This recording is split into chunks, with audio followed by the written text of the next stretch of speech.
Good morning everyone, welcome back here to the channel. So as promised, we're still on our GTI 130 SE here. This is a 2009 and this morning we are going to do the starter.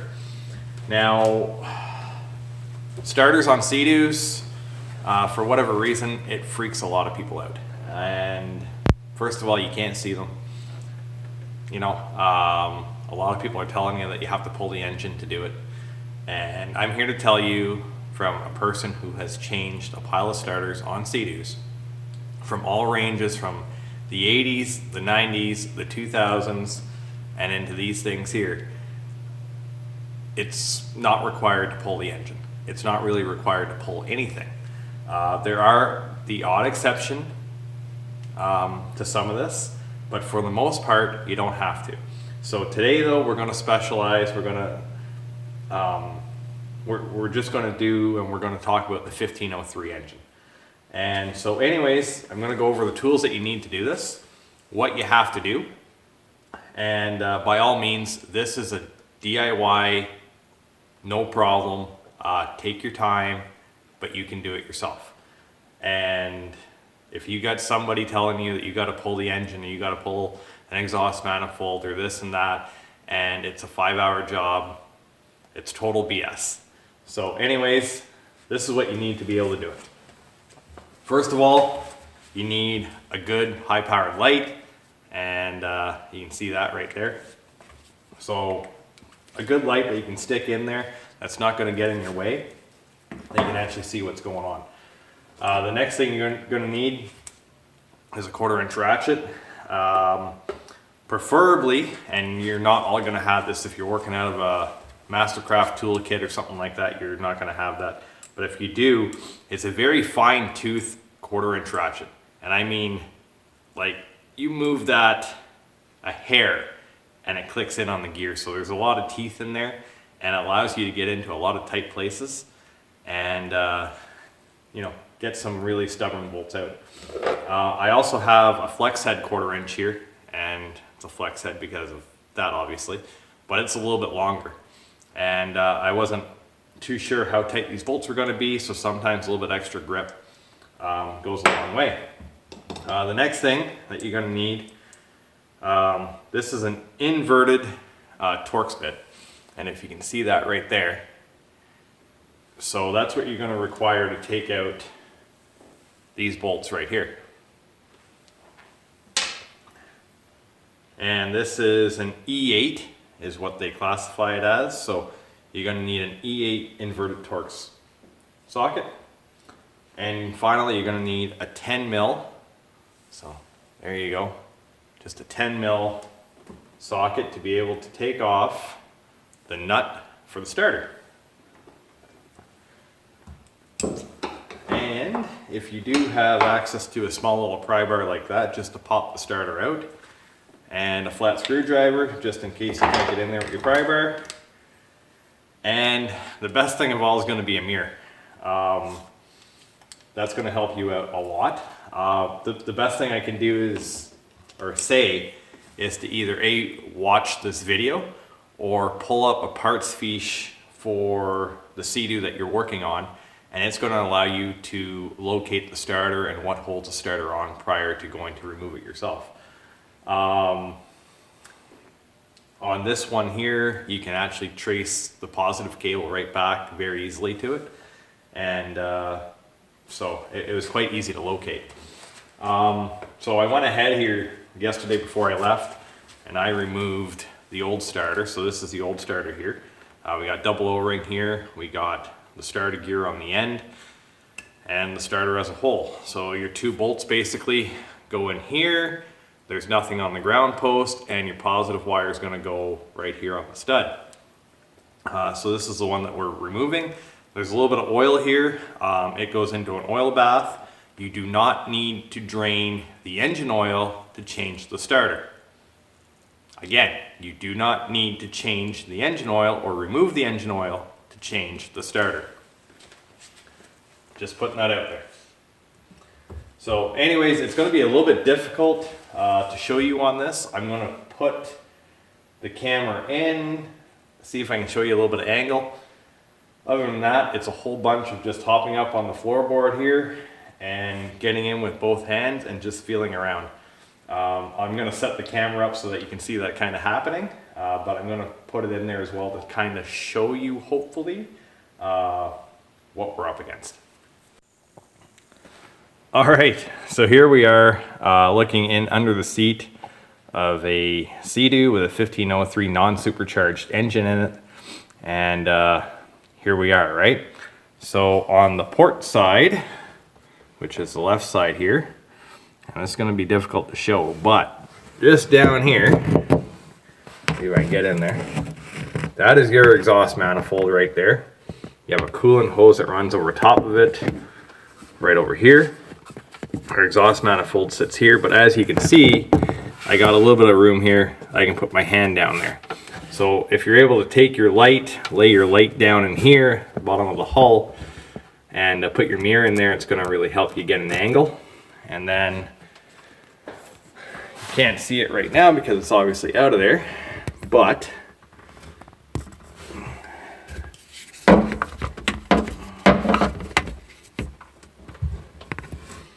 it's not really helping you to see much in here. But back in here, right around in this area, if I can kind of show you where I'm pointing, down in here there's an opening, and that's where your starter basically will end up being, and that's where you're going to pry it out with the screwdriver when you do have a chance to remove yours. So yes, this is tight quarters. It's difficult a little bit to get in there, but don't let this intimidate you because it is relatively easy.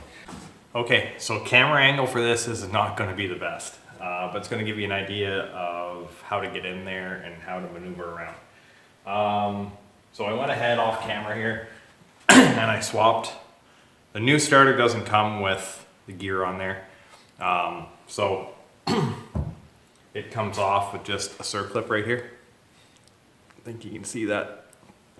You need to be careful with that. That's just soft metal. So I had to tinker, I guess, a little bit. I was able to pop it off and put it on, but it's fairly soft. The new starter doesn't come with a new circlip. You know, I'm not a big fan of putting circlips inside of motors, but apparently that's what we're doing here. So anyways, and yeah, I guess you could go out and you can buy yourself a new circlip. However, my closest BRP dealer is 3 hours away and I can't get that circlip aftermarket, and I'm not going to mess around with going to our local parts store and trying to get one that might fit. So this one went back on well. It's solid on there. There's no real stress on it, I guess. You don't want it to fall off. What that's there is just to prevent that gear from actually sliding off, right, and disengaging. That being said, it's been a while since I had one of these motors apart, but I don't even know if that gear could really go anywhere, I guess, because it's on the shaft of the starter. So anyways, but what you want to make sure is that this clip cannot turn side to side. You want it to be snug on there. You want to make sure that's in the little notch that it has to go into. Right up here, if you can see, it just slides right in there, and I'll show you here on the old one. There's a little groove right there, and that's where your circlip goes into, right? And it's only grooved on that side and that side, and nothing there, nothing there. So all that's preventing that gear from essentially coming off is two little grooves that are less than 1/8 of an inch, maybe a 1/16 of an inch at best. So yeah, just, you know, fun facts. So anyways, we are replacing the original OE starter with a Pro Torque marine starter. So this is actually, I do believe, yeah it is. So this is the Gold Series, right here. And there you go. So Gold Series, that's the top of the line that Pro Torque makes. This is, according to them, exceeds OEM specs. Their regular unit, which is $100 less, maybe something like that. That meets OEM, but the fact that I was able to go above OEM standards for the price difference, I, kind of told the customer this is what I recommend. You don't want to have to be replacing these starters every year, every second year. It gets to be a real pain in the butt. So spend some money up front. It's going to save you a lot of time down the road and hopefully give you some more time on the water. So before we get into reorganizing that camera and setting this in there, I'm going to pull my dipstick right here, and I'm going to take some oil off of here, and we're going to lube up our O-rings. And then there we go. Shove that back in there, lube that up, and this should make installation a little bit easier. And then this can only really go one way. There is a hole in there that this is going to sit into. You're going to feel the gears kind of mesh in. You may have to wiggle it just a little bit. And these two bolt holes go right up on the block of the engine. So you can't really screw this up. You're going to line up the best you can, go in, you're just going to twist and turn a little bit. You're going to feel it drop in. And honestly, you're going to know if you're in because your bolt holes aren't going to line up. So there's no slots, there's nothing. It's a direct fit. So if your bolt holes don't line up, you're not in. So don't force anything. And not that you really can force anything in there, because you have to get in there with your hand and do everything, right? So I'm going to reorganize the camera here. We're going to put a little bit of blue Loctite, the same Loctite that we used on our pump assembly, on those bolts. And then we're going to see if we can get this in. Little quick note then too, is I'm leaving my positive wire off because it will interfere with your top bolt hole. So that's something that you're going to have to do after the fact, right? So I'm going to go ahead and take my nut off right now. I'm going to go pick that up, set it on the bench, and that way we know where it is. All right, so when I see you again, we'll be upside down inside the Seadoo. All right here, folks. I know you're not going to be able to see a lot happening in here. So I just put my light down in there. I just checked out the area where the starter is going to go in. Checking out the mounting area, making sure I got no debris, nothing in there. Everything's still fairly clean. All right. So everything looks good in there. Set our light back down in there.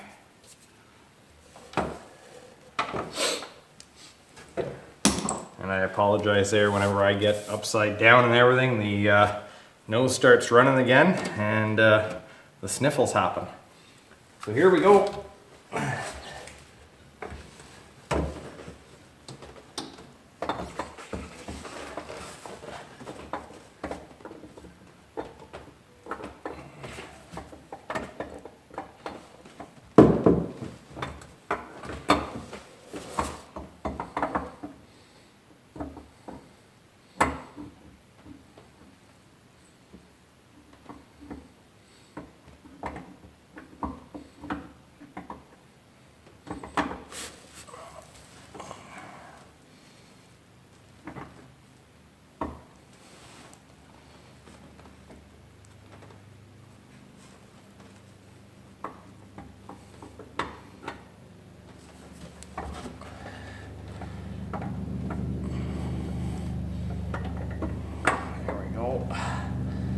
Okay, so starter's in the hole there right now.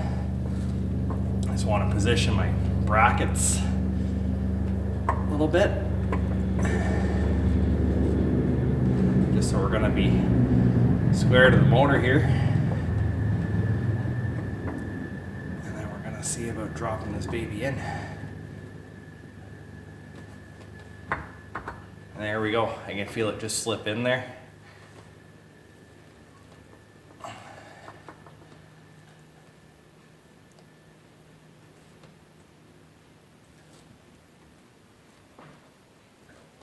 There we go. Now to confirm that we're in.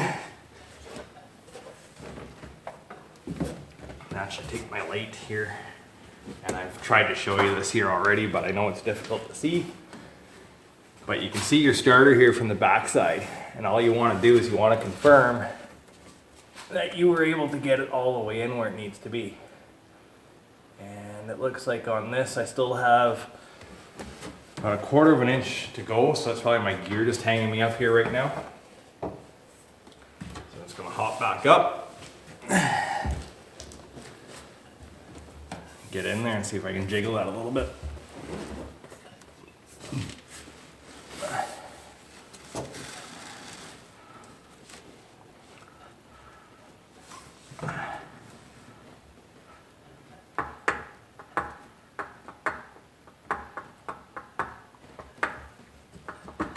There we go.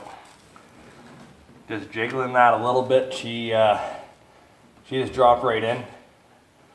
And honestly, you know when it's in, you just feel it drop.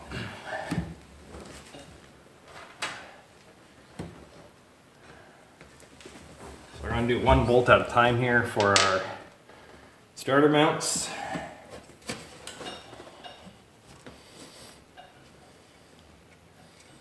And again, this is all done by feel because you cannot see nothing in here.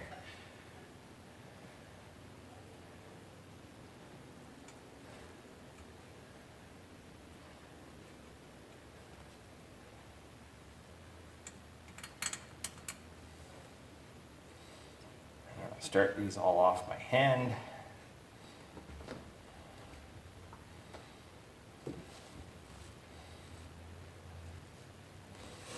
Number 1 started.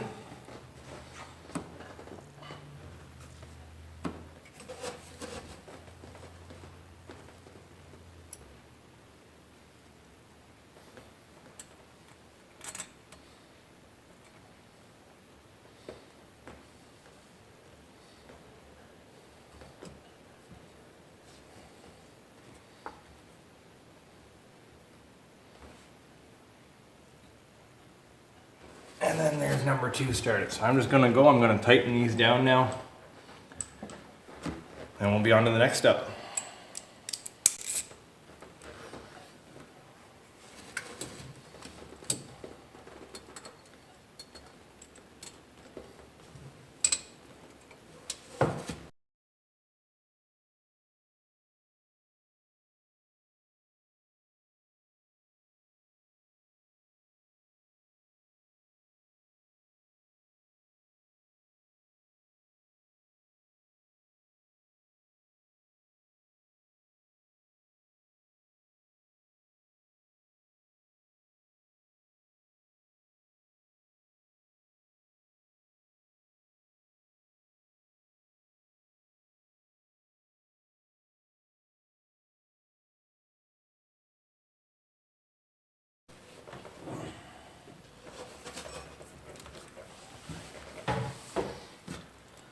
Okay, so bolts are in now, and I just snugged them up basically.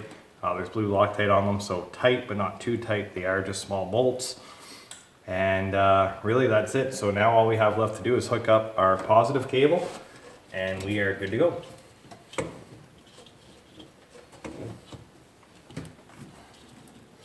And just so you folks can see here, this is the positive cable here. So it's gotten a little bit hot. You see some melted up plastic on it, but the cable's still good itself. The protective boot's still good. So we're gonna bolt this baby back on.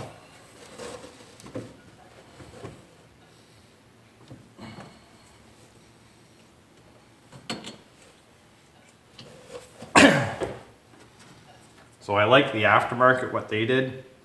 They actually pressed the washer onto the nut here. And so you don't have to worry about a washer and a nut separate. OE, be careful bringing it off because the nut on there is going to have a washer on there. So if you pull that cable off, you're gonna drop that washer almost guaranteed.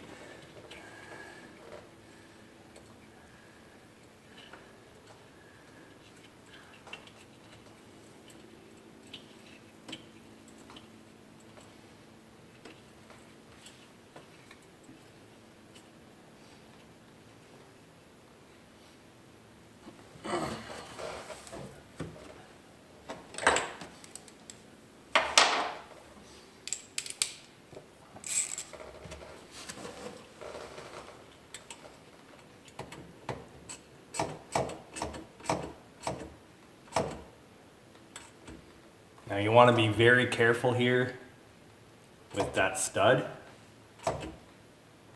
You just want to go tight and then a little bit. You don't want to hammer down on it, come onto it really hard. You want it to be tight, but you don't want it to break anything on the inside of the starter here then either.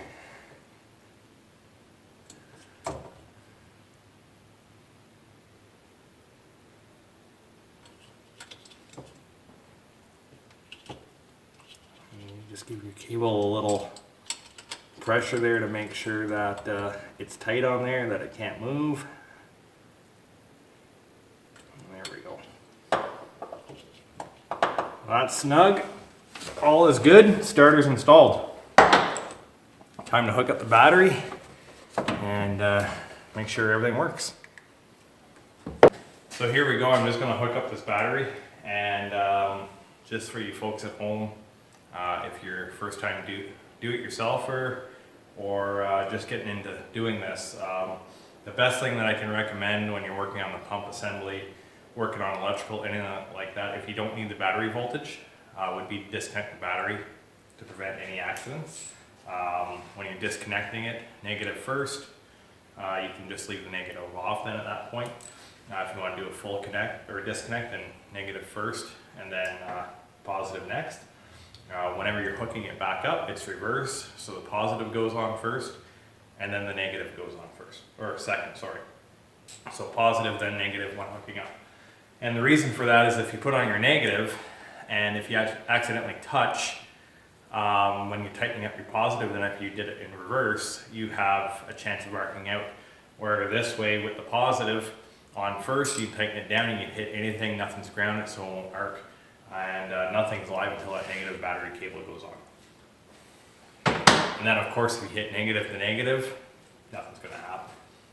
I'd show you this, but again, Seadoo tight cords. So finger tight, and then you do want to use a wrench or a ratchet, 10 mil, and you want to snug this down. And I can't stress this enough, people. Tight battery cables are an important thing. Because if not, you can first of all cause a fire, which isn't good. And second of all, you can burn out electronics. And third of all, it can be a source of a lot of issues if you're having issues.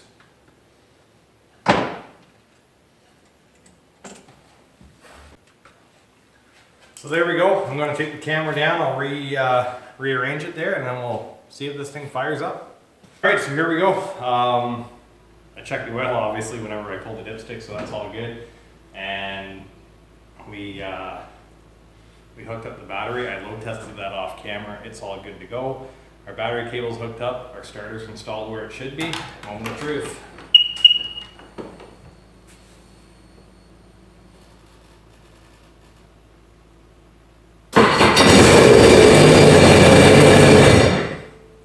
Well, it started. So I'm a firm believer of 3 times here, so.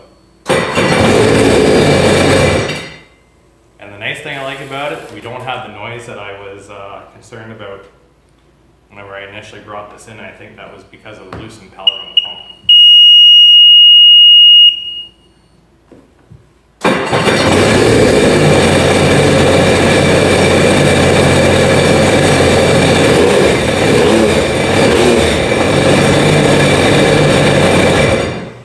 Sounds like a healthy 1503.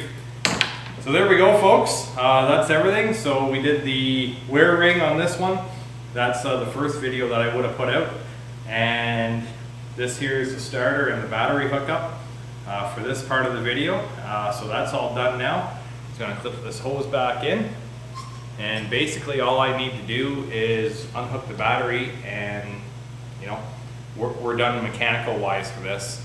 And I got to do up an invoice here for my customer for the wear ring and the starter, and we'll see where that brings us, and then that's going to determine if there's money left in the budget to do some hull work underneath. So other than that, that's everything for this. So until next time, please, if you like the videos, hit the subscribe button, like and the share buttons there as well. Much appreciated in advance, and I hope you're all having a great day, and we'll catch you again on the next one. And I'm back. one quick note. So I touched on doing how long it's going to take to do this starter. So as a do-it-yourself project, you know, it's relatively easy, but that's from someone who has a lot of experience. First time doing this, please don't be intimidated, because doing a starter on this Seadoo is not that difficult at all. It looks like it's a tight area to get into, but once you're in there and you get a feel for what's going on, it's pretty straightforward. And for anybody who's interested, an hour and 15, that would be what I would expect to pay labor-wise for replacing a starter, basically. Now there might be troubleshooting on top of that. Troubleshooting for me and everything was prior to all this, and you know, whatever that's going to be, 15 minutes, half an hour, 45 minutes, an hour, whatever it is. So basically, you know, when it's all said and done, for this job in particular, with troubleshooting, removal, and install, we're looking at probably 2 hours. And you know, that's pretty fair. And honestly, you shouldn't really be any more than that. If you've got to bring your Seadoo to a shop to get it repaired, at least this, you know, gets you a little bit more educated. And if somebody's quoting you 5 hours to do this, or somebody's telling you that we got to pull the engine to do this, that's a bunch of BS. So anyways, hope this helps you out. Hope this gives you a little bit of info, and kind of doesn't scare you off of doing, you know, a starter on a Seadoo. So anyways, thanks again for watching, and we'll catch you again on the next one.